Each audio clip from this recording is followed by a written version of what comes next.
Hi అండి. చపాతీ మెత్తగా రావాలంటే పిండిని ఇలా కలుపుకోవాలి. ఇందులోకి ఆలు కర్రీ ఇలా చేశారంటే చాలా టేస్టీగా ఉంటుంది. అరకిలో చపాతీ పిండిని తీసుకొని శుభ్రంగా జల్లించుకోవాలి.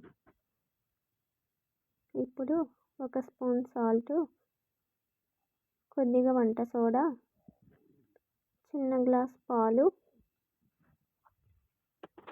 2 స్పూన్లు ఆయిల్ వేసుకుని కలుపుకోవాలి.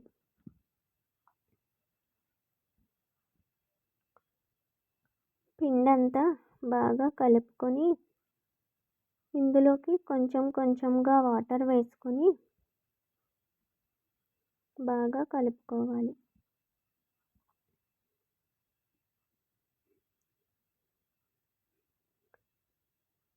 పిండంతా కలిసేంత వరకు ఇలా బాగా కలుపుకొని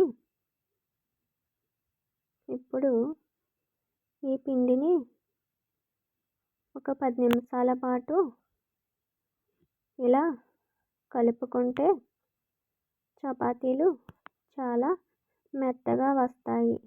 చిన్నపిల్లలు కూడా తినేంతగా చాలా బాగుంటాయి. ఇలా బాగా కలుపుకున్న ఈ పిండిని మూత పెట్టుకొని పక్కన పెట్టుకోవాలి. ఇప్పుడు ఆలు కర్రీ చేసుకోవడానికి ఉల్లిపాయ ముక్కలు, పచ్చిమిరపకాయ ముక్కలు, బంగాళాదుంప ముక్కలు, ఒక బంగాళాదుంప ఇలా తురుముకోవాలి. 2 టమాటాలు, స్టవ్ ఆన్ చేసి ప్యాన్ పెట్టుకొని ఆయిల్ వేసుకోవాలి.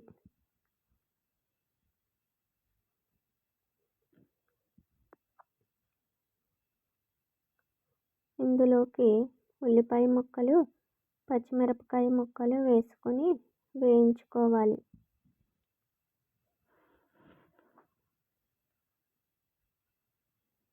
ఇవి బాగా వేగిన తర్వాత టమాటో ముక్కలు వేసుకొని వేయించుకోవాలి.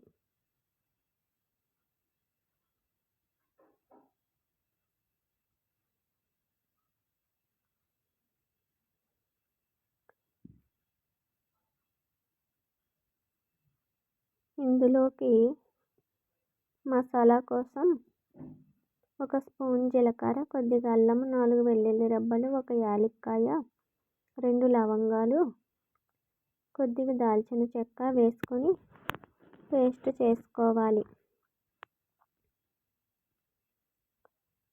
టమాటో ముక్కలు కూడా ఇలా బాగా వేగిన తర్వాత ఈ మసాలా ఇందులో వేసుకొని పచ్చి వాసన పోయేంత వరకు బాగా వేయించుకోవాలి. ఇలా వేగిన తర్వాత బంగాళాదుంప ముక్కలు వేసుకోవాలి.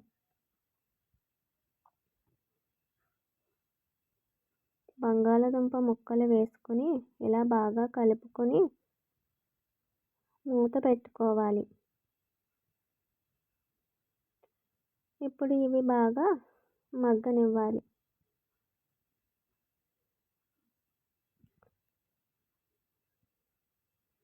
ఇలా మగ్గిన తర్వాత ఇందులోకి కారం ఒక స్పూన్ వేసుకొని కొద్దిగా వేసుకోవాలి. సాల్ట్ ఒక స్పూన్ వేసుకోవాలి. పసుపు కొద్దిగా వేసుకొని ఇలా కలుపుకోవాలి. ఇప్పుడు వాటర్ వేసుకోవాలి. బంగాళాదుంప ముక్కలు పచ్చివి తీసుకున్నాము కాబట్టి వాటర్ కొద్దిగా ఎక్కువగానే వేసుకోవాలి.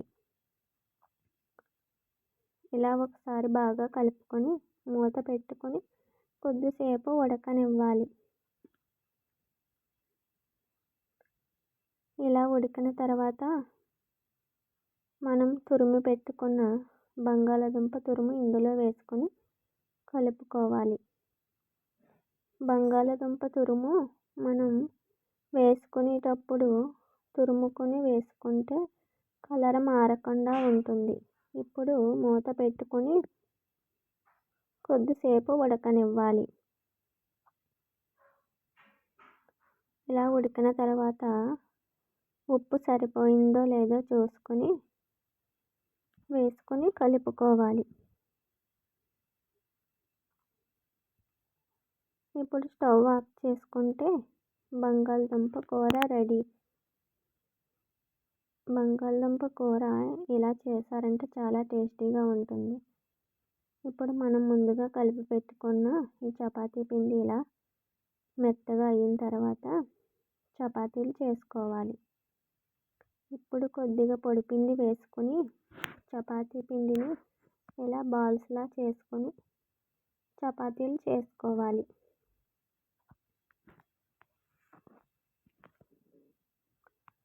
ఈ చపాతీలు చిన్నపిల్లలు కూడా తినేంత మెత్తగా చాలా బాగుంటాయి.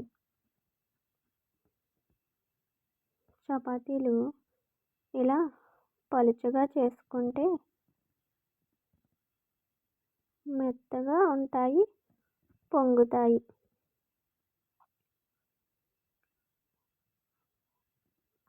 మొత్తం పిండినంతా కూడా ఇలా బాల్స్ చేసుకొని చపాతీలు చేసుకోవాలి.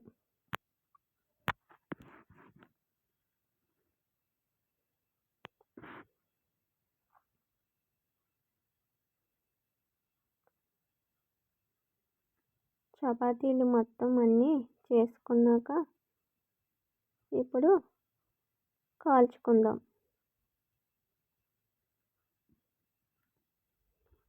చపాతీలు కాల్చుకోవడానికి స్టవ్ ఆన్ చేసి ప్యాన్ పెట్టుకుని ప్యాన్ బాగా హీట్ అయిన తర్వాత చపాతీ వేసుకోవాలి. ఇప్పుడు కొద్దిగా ఆయిల్ వేసుకుని బాగా కాల్చుకోవాలి.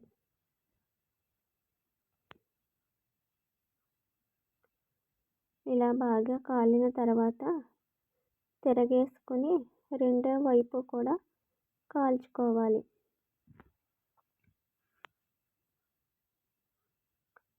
ఇప్పుడు ఇలా కాలిన తర్వాత ఒక ప్లేట్లోకి తీసుకుని మళ్ళీ ఇంకో చపాతీ వేసుకొని కాల్చుకోవాలి. మొత్తం అన్ని చపాతీలు కూడా ఇలా వేసుకొని కాల్చుకోవాలి.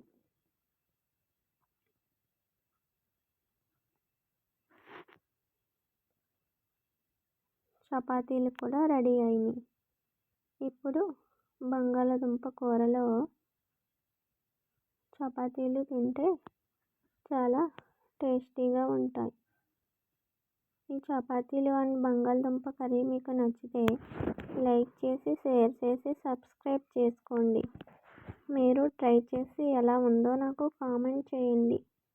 మళ్ళీ మంచి రెసిపీతో మీ ముందుంటాను. బాయ్.